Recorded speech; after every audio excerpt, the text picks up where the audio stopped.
அண்ணன் சீமானவருடைய ஈழ போராட்டம் உண்மையிலே சொல்ல போனா எவ்வளவு மாற்று கருத்து தான் சரி, அண்ணனுடைய ஈழ போராட்டம் அப்படிங்கிறது சாதாரணமானவை எல்லாம் கிடையாது. அது சாதாரணமாக வச்சுக்கலாம். ஏன்னு கேட்டீங்கன்னா 2009 போர் உச்சத்துல இருக்கு. கேப்டன் பிரபாகரன் அவர்கள் வந்து இறந்து போகிறார். அப்போ நம்ம சீமான் அண்ணன் போராடி கொண்டிருந்தார். எனக்கு ஒரு அண்ணன் கேரக்டர் கொடுங்க. யார்கிட்ட? ராசுமந்திரன். மாயாண்டி குடும்பத்தார் படம் பார்த்திருக்கீங்களா? அந்த படம் எப்போ வந்துச்சுன்னா 2009 போர் உச்சத்துல இருக்கும்போது இந்த படம் நடிச்சார். அண்ணன் சொல்லப்பல அப்படி ராசுமந்திரன் நான் போராடி அந்த அண்ணன் கேரக்டர் வாங்கினேன். எனக்கு அவ்வளவு பிடிச்சி போச்சுங்க அண்ணன் கேரக்டர். இங்க போராடி இருந்தார். அவர் கதை ஒரு மாதிரி 2009 போய் வன்னி காட்டுறதுலாம் போராடுல.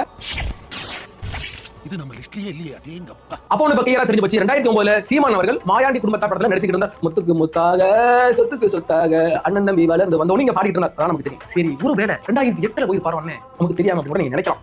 அதுல ஒரு ட்விஸ்ட். 2008 வாழ்த்துக்கள் ஒரு படம். அந்த படத்துல அதாவது 2007 2008 ரெண்டு வருடங்கள் அந்த படம் இப்படி நடந்துட்டு போது அப்பதான் விஜயலட்சுமி அவர்களை அண்ணன் சந்திக்கிறார். காதல் மலர்கிறது. அப்படியே அந்த 2007 2008 முழுக்க இந்த வாழ்த்துக்கள் படம் விஜயலட்சுமி அவர் 2 பேருமே போச்சு. அப்போ 2008 கேப்டன் பிரபாகரன் அவர்கள் வன்னிக்காட்டுல போராடி கொண்டிருந்த போது அண்ணன் சீமான் அவர்கள் விஜயலட்சுமி அண்ணி கூட காதல் விளையாட்டு இருந்தார் அப்படிங்கிறதும் இது அமலமாச்சு.